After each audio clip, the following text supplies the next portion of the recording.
peace to my Slytherin friends, peace to my Slytherin homies out here thinking we're the worst when really we're not as bad.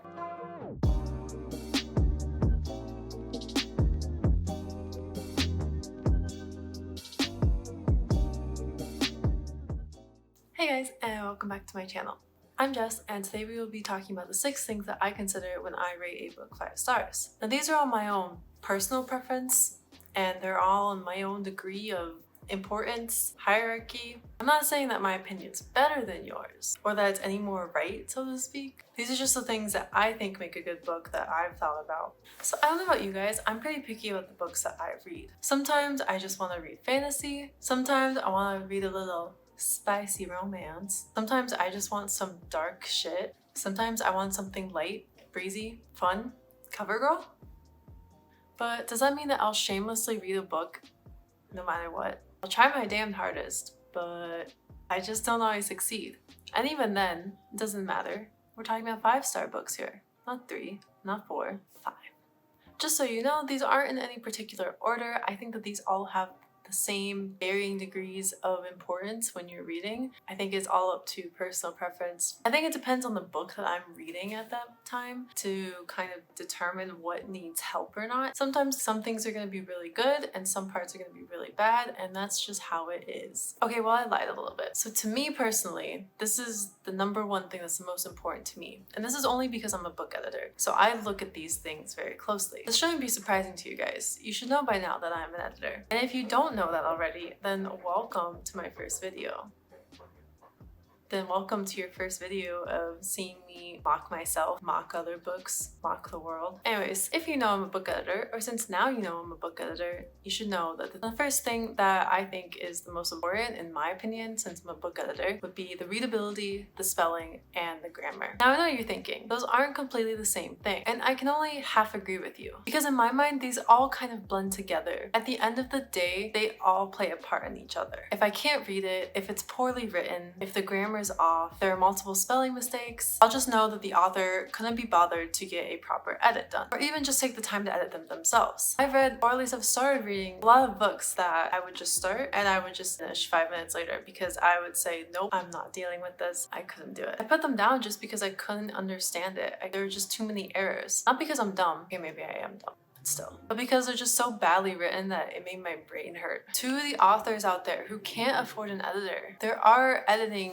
programs that you can get, like Grammarly. This isn't a sponsorship, I'm just recommending you the one that I would probably recommend most if you really can't afford an editor. They have a lot of tools that can probably help you, but to be honest, it's not going to be nearly as good as an actual editor. A lot of editors like myself are willing to do like payment plans, we're willing to do discounts, we're really willing to do a lot of things because at the end of the day, we want authors to express their voice. We want them to express themselves. Hey, if y'all are in the market for a book editor, I've put a code in the description below for a 20% off discount off of any of my editing services. Just go to my website at gemedits.com and go ahead and contact me and we can get started with your project. Now, back to my original point, it doesn't mean that the plot is bad. If your editing and all that stuff isn't that good, okay, maybe your plot is good. However, if all of these things add up, if you saw the sun, if you saw the truth, and you hired an editor and you were willing to pay the money, you got beta readers, you did everything right, congratulations. You're probably gonna get more good reviews. There's reasons for that. People don't want to read things that you couldn't even be bothered to put the time into. So please guys, get your books edited because it's important. It'll decide whether or not someone decides to even read your book in the first place. And because of this, I mean, at my sake, I'm more inclined to give it 5 stars. Now on to my second point. The second thing that I look for in a good book would be the plot and the characterization. Now I know this sounds kind of weird. Why would you even pick up a book if you didn't like the premise of it, Jess? Why don't you read the description, Jess?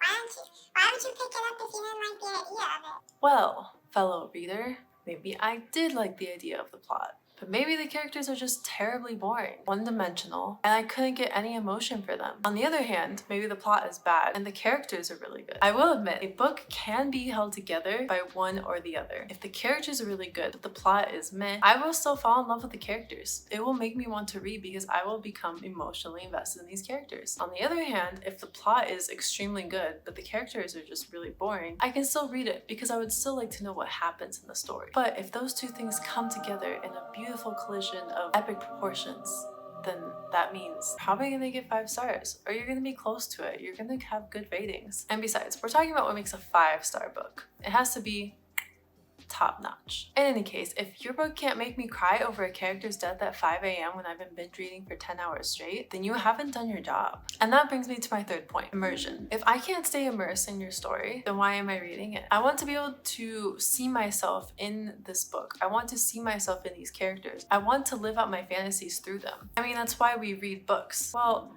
okay, let me rephrase that. That's why we read fantasy books. I personally love fantasy. I read fantasy all the time. On the other hand, if I can't remember any of your pivotal scenes in the book, or if I can't be bothered to read certain parts of your book because I'm just that bored, then yeah.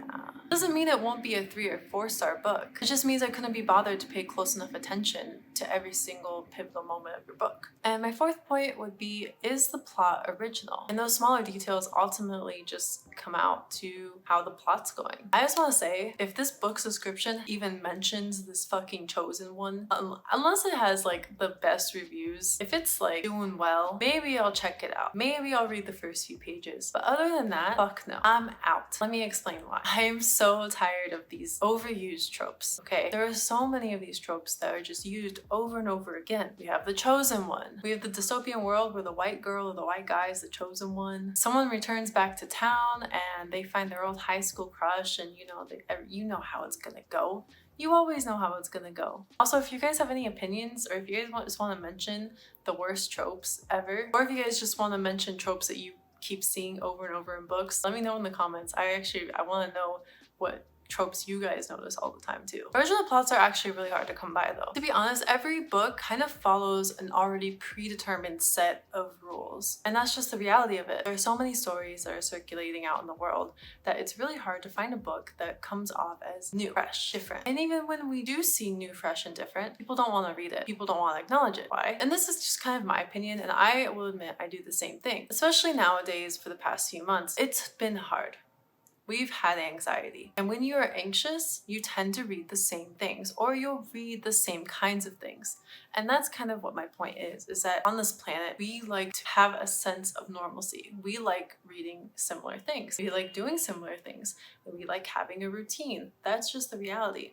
So when there's something new on the block, instead of everyone going to read this new thing that's totally different than everything else, everyone kind of flocks towards this old thing that's kind of just redone again because it's familiar with a new kind of edge. Kind of sad when you think about it. Puts life into perspective. You're reading life anyway. Maybe your actual life too. And that brings me to my fifth point of why it was or wasn't a 5-star book for me. Was it life-changing? Would I read it again? Well, if it's 5 stars, yeah, to both of those. Now, if you guys are friends with me on Goodreads, or if you follow me, you'll know that I actually don't have that many 5-star books on my Goodreads. And even if I do, I haven't really messed with that list in such a long time. Like, I did kind of recently just add a bunch of books because I wasn't really updated on Goodreads. But I didn't really mess with the ratings that much. I'm sure if I went back and read all of these 5-star books, I'd only be left with half of what's there. If this book, if I rate it 5 stars, it has to actually change my life in some way or in some degree. It has to make me want to completely rethink something, whether or not it's important. It also has to make me want to reread it over and over